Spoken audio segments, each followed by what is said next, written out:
வணக்கம். கலாம் ஆண்டு 5 மாதம் 8 நாள் 22 வியாழக்கிழமை ஜூன் 5, 2025. இன்றைய நம்பிக்கை செய்திகள்.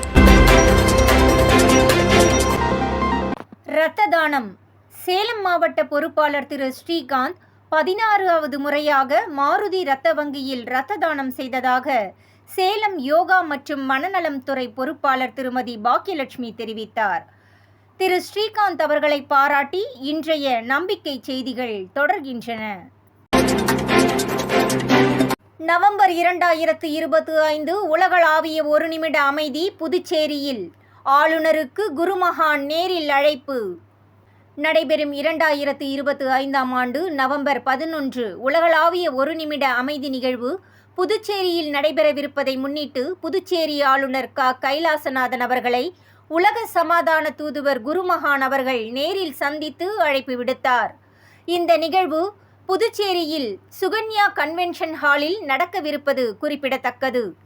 ஆளுநரை அழைக்கச் சென்ற குழுவில் நல்லூர் வட்டம் மாநில வழிகாட்டி திரு நபிலு சுப்பிரமணியம், பேராசிரியர் திரு பழனித்துறை, சென்னை சில்க்ஸ் நிர்வாக இயக்குனர் திரு விநாயகம், லக்ஷ்மி டெக்ஸ்டைல்ஸ் நிறுவனர் திரு விஸ்வநாதன், உலக சமாதான ஆலயத்தின் பொது செயலாளர் திரு சுந்தர்ராமன் மற்றும் ஐடி துறை பொறுப்பாளர் திரு செல்வம் ஆகியோர் இடம்பெற்றிருந்தனர் என்று நவிலு சுப்பிரமணியம் தெரிவித்தார்.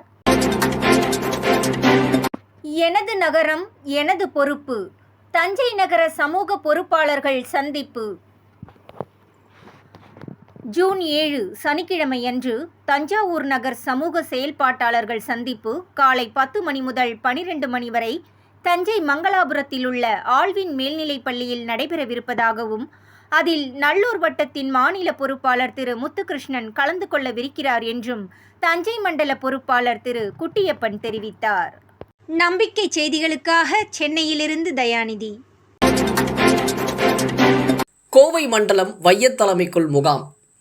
ஜூன் 22, 2025 ஞாயிற்றுக்கிழமை திருப்பூர், கோவை மற்றும் நீலகிரி மாவட்டங்கள் உள்ளடக்கிய கோவையில் FCI சாலை கௌமாரம் செல்வம் டிரஸ்ட் அரங்கத்தில் வையத்தலைமைக்குள் முகாம் காலை 9 மணி முதல் மாலை 5 மணி வரை நடைபெறவிருக்கிறது. இம்முகாமில் கலந்து கொள்பவர்கள் நீலகிரி மாவட்டம் ஹேமலதா 9486486178, கோவை மாவட்டம் தியாகராஜன் 7448844444, கோவை மாவட்டம் சவடமுத்து